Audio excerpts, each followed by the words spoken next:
First of all, appreciate your time. Every time we hear about Joel Embiid and his injuries, it's like, oh boy, this guy can't catch a break. So tell us why somebody in his position would need this type of surgery.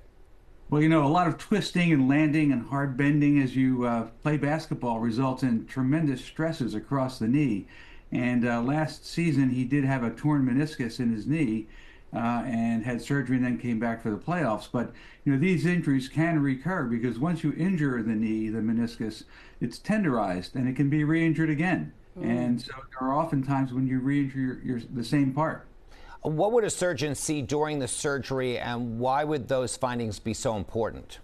I'll show you. This is a model of the knee here, and if I take the kneecap and back it down a little bit, pull it back, we can see the inside of the knee. And these structures here are called meniscus, the soft cartilage, and this is hard cartilage. And if the meniscus, in this case here, is stuck and then it pops, you can feel catching and popping in the knee. This is hard cartilage, and if that cartilage gets worn by the meniscus popping, it can also cause swelling in the knee. And so these symptoms are very difficult to play with. It sounds very painful.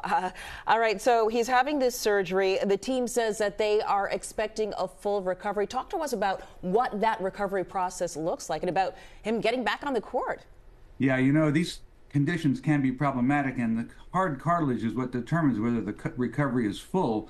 The meniscus you can live without for a long time, and as long as there's not a part that's getting caught, you can play very effectively without a part of your meniscus. But once it starts to affect the hard cartilage where this little blue spot is located, that can affect the knee by having recurrent swelling and pain. So the normal recovery for a simple meniscectomy or meniscus removal is about 6 or 8 weeks, depending on the level of activity. Well, that's good. Well, Dr. Bartolozzi, I'm telling you, my knees make noise, but I think it's just because of old age. Yeah.